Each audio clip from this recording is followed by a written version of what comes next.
दूरस्थ वन में एक ऊंचे पेड़ की खो में कपिंजल नामक तीतर का निवास था।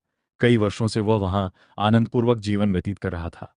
एक दिन भोजन की खोज में वह अपना खो छोड़ निकला और एक हरे भरे खेत में पहुंच गया। वहां हरी भरी कोपलें देख उसका मन ललचा गया और उसने कुछ दिन उसी खेत में रहने का निर्णय किया। कोपलों से रोज अपना पेट भरने के पश्चात वह वहीं सोने लगा। कुछ ही दिनों में खेत की हरी भरी कोपलें खाकर कपिंजल मोटा ताजा हो गया। किंतु पराया स्थान पराया ही होता है।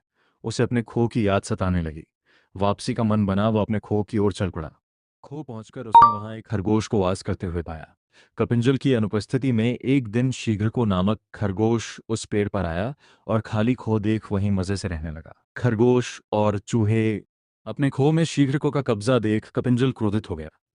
उसे भगाते हुए वह बोला, चोर, तुम मेरे खो में क्या कर रहे हो? मैं कुछ दिन बाहर क्या गया, तुमने इसे अपना निवास बना लिया। अब मैं वापस आ गया हूं। चलो भागो यहां से। किंतु शीघ्र टस से मस नहीं हुआ और अकड़ कर बोला, तुम्हारा खो कौन सा? अब यहां मैं रहता हूं। ये मेरा निवास है। इसे छोड़कर जाने के उपरांत तुम इस पर से अपना अधिकार खो चुके हो। इसलिए तुम यहां से भागो। कपिंजल ने कुछ देर विचार किया। उसे शीघ्रको से विवाद बढ़ाने में कोई औचित्य दिखाई नहीं पड़ा। वह बोला, हमें इस विवाद के निराकरण के लिए किसी मध्यस्थ के पास चलना चाहिए, अन्यथा यह बिना परिणाम के बढ़ता ही चला जाएगा। मध्यस्थ हम दोनों का पक्ष सुनने के पश्चात जो भी निर्णय देगा हम उसे स्वीकार कर लेंगे। बिल्लियां। शीघ्रको को भी कपिंजल की बात उचित प्रतीत हुई और दोनों मध्यस्थ की खोज में निकल पड़े। जब कपिंजल और शीघ्रको में मध्य ये वार्तालाप चल रहा था, ठीक उसी समय एक जंगली बिल्ली वहां से गुजर रही थी।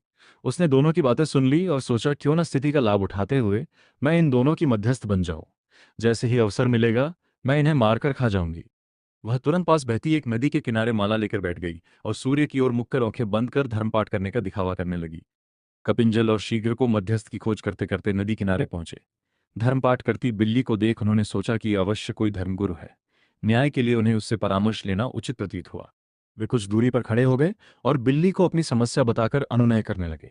गुरुवर, कृपया हमारे विवाद का निपटारा कर दीजिए। हमें विश्वास है कि आप जैसे धर्मगुरु का निर्णय धर्म के पक्ष में ही होगा, इसलिए आपका निर्णय हर स्थिति में हमें स्वीकार्य है।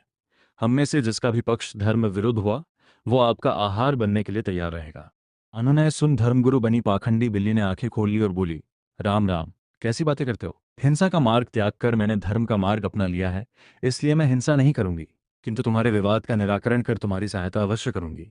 मैं वृद्ध हो चुकी हूं और मेरी श्रवण शक्ति क्षीण हो चुकी है, इसलिए मेरे निकट आकर मुझे अपना अपना पक्ष बताओ। पाखंडी बिल्ली की चिकनी चुपड़ी बातों पर कपिंजल और शीघ्र को विश्वास कर बैठे और अपना पक्ष बताने उसके निकट पहुंच गए। निकट पहुंचते ही पाखंडी बिल्ली ने शीघ्रको को पंजे में दबोच लिया और कपिंजल को अपने मुंह में दबा लिया। कुछ ही देर में दोनों को सफाचट कर पाखंडी बिल्ली वहां से चलती बनी।